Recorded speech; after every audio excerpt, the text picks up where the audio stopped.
Okay, Pelham, sit. Good boy, down.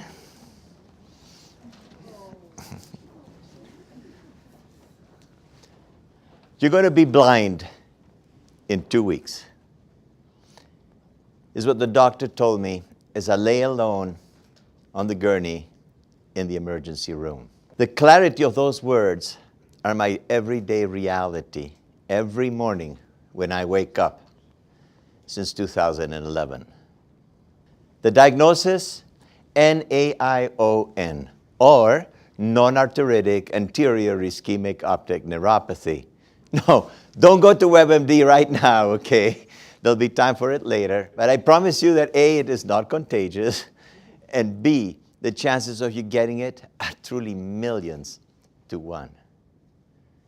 That was my 1,000,000 to 1 day.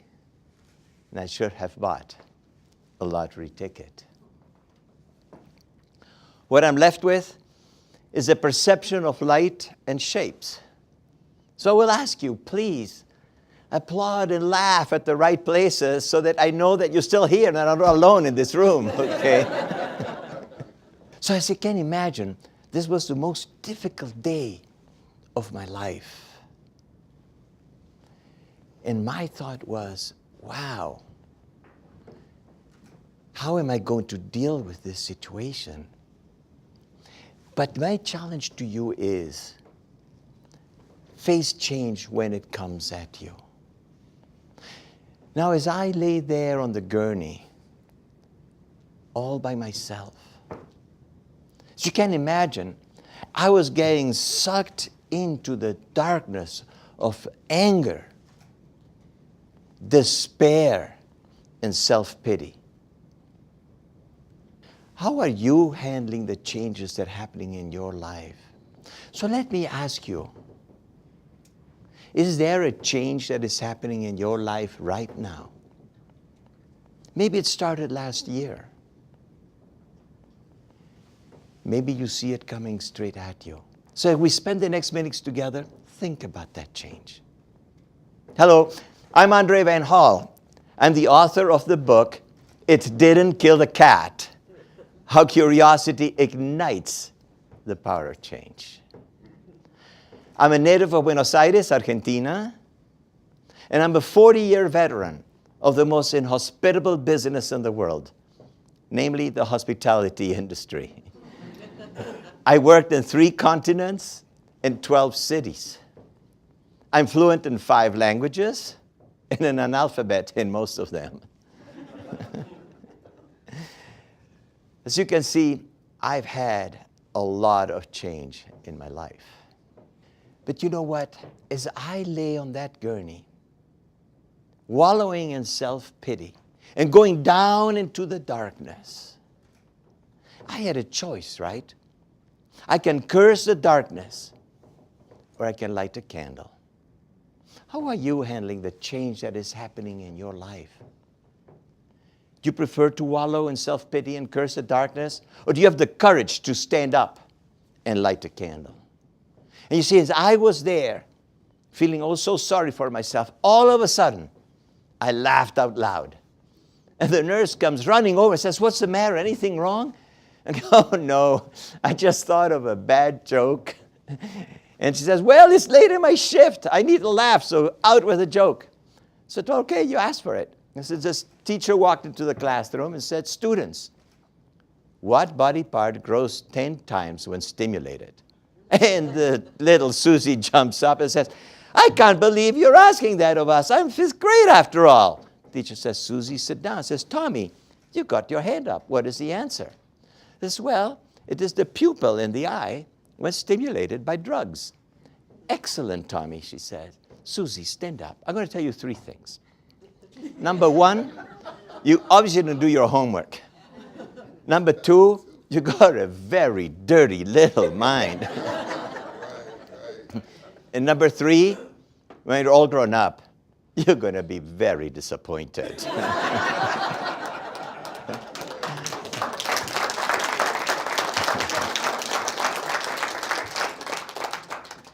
So the nurses go, oh my goodness, you got to share this with my friends. So she brings other nurses and we're telling jokes.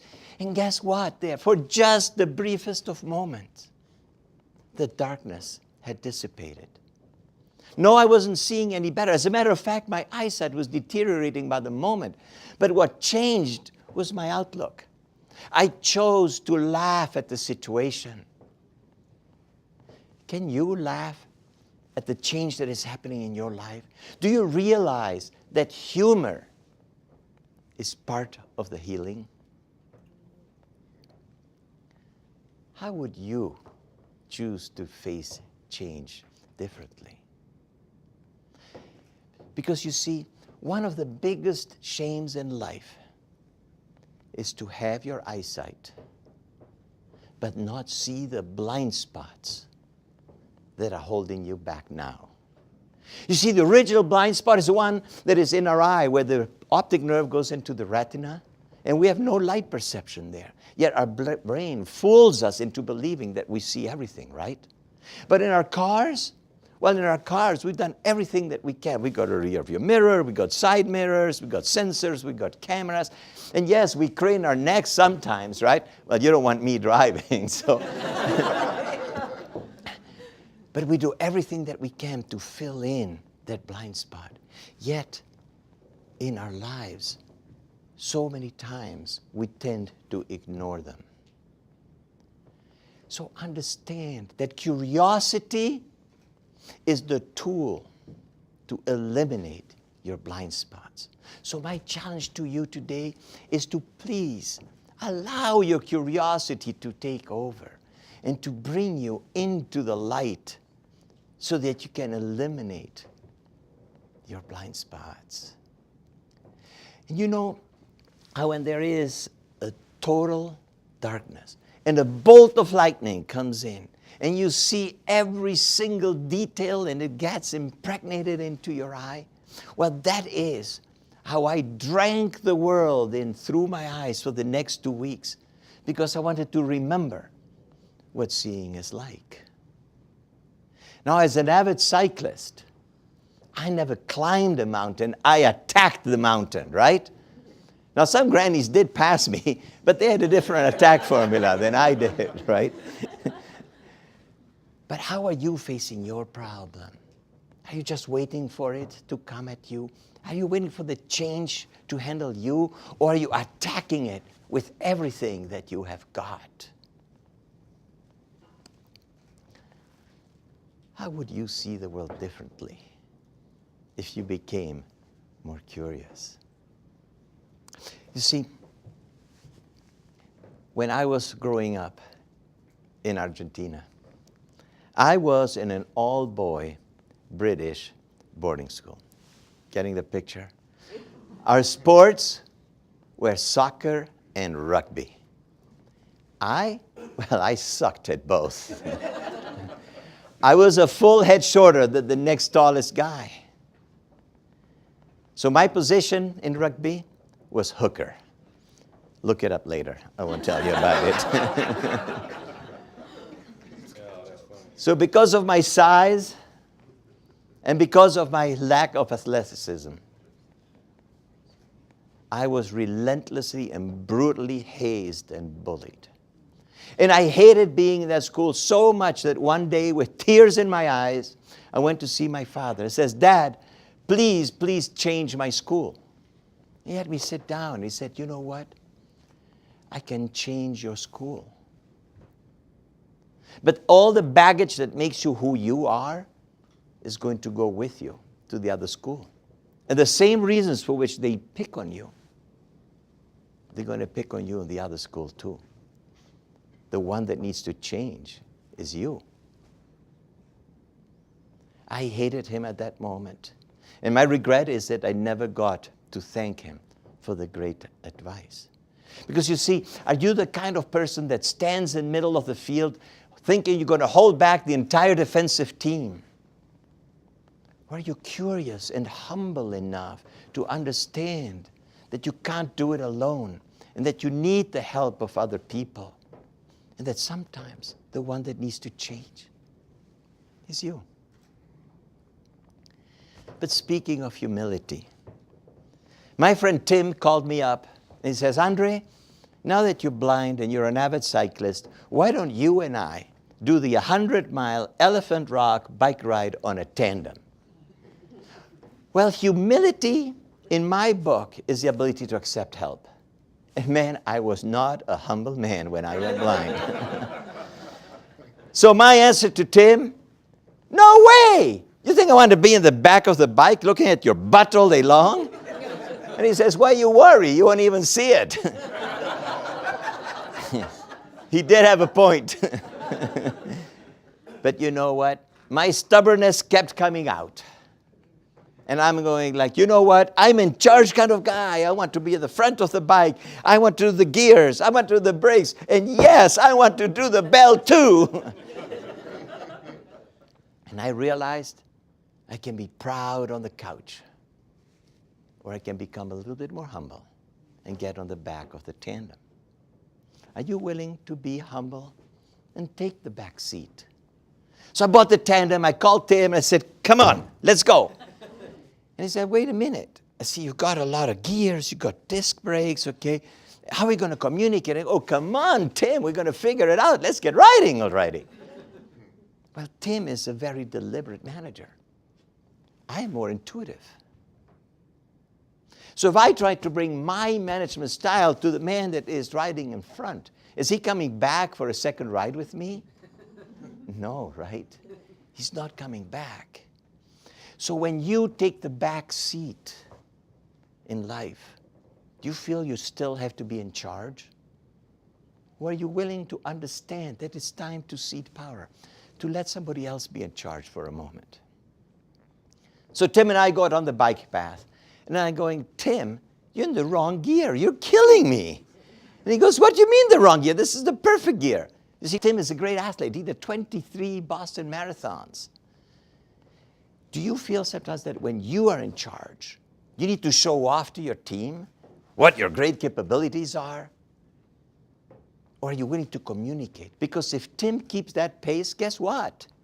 In 5 miles, we're walking that bike, right? So when you're in charge, be curious about your team and communicate. It's okay for Tim to say, Andre, what about this gear? But be open to me challenging you back and say, well, what about that gear? And things were going wonderful. Tim and I were passing every single bicycle on the path. And we were killing it until we got to a stupid, short climb. And we argued all the way to the top. You know, say in your relationship, wherever it is going, a tandem will get you there faster. Tim and I were fast approaching, like, woo! So just as life is taking you smoothly along, like we were on that bike path, there's always going to be a stupid, short climb. You need to be prepared for it. You see, for me, that was losing my job after I went blind. And after that, I got a nasty cancer. And the cherry on top, it metastasized. But thanks to my family and the curiosity of my friends, we found out that there is a brand new trial on a new miracle drug. And the doctor told me, says, 5 years ago, I would have told you to set your affairs in order. But if this drug works for you, I'm not talking about extending your life. I'm talking about curing you. So my challenge to you is just because you're in one situation of change, don't think that more change is not coming at you. Be open to the idea that change may continue to come. And it's not that the universe has aligned against you. It's just too busy being the universe. Okay? You are the one who has to choose to be curious about how to overcome it. Now today, I challenged you with a lot of different thoughts. But the key ones that I hope that you take away is, are you willing to be humble? Do you understand that there's stuff that you are not seeing? And that the important thing is, stop judging and start assessing You see, because I was the first blind man I ever met. And I knew nothing about blindness. So I judged my blindness by using my prejudices and my preconceived ideas. And I thought all I could do is sell pencils from a tin cup. But when I became curious about blindness and started to understand it better, I started to assess my situation. And it is thanks to that assessment, that curiosity, that I stand today in front of you and able to do this. So stop judging. Understand that when you assess, you're looking forward. When you're judging, you're looking backwards. And I ask these questions of you, it's because I'm curious about you. Because you see, you may not be blind, but you need to see your blind spots. Curiosity will help you see better the change that is coming at you. Curiosity with a touch of humility, and yes, a dash of humor, will help you deal with change with confidence. And remember that you may not be blind, but it is a terrible shame if you lose sight of your blind spots. Good thinking.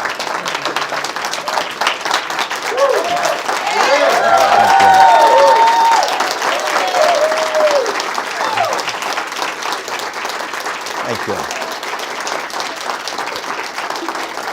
Thank you.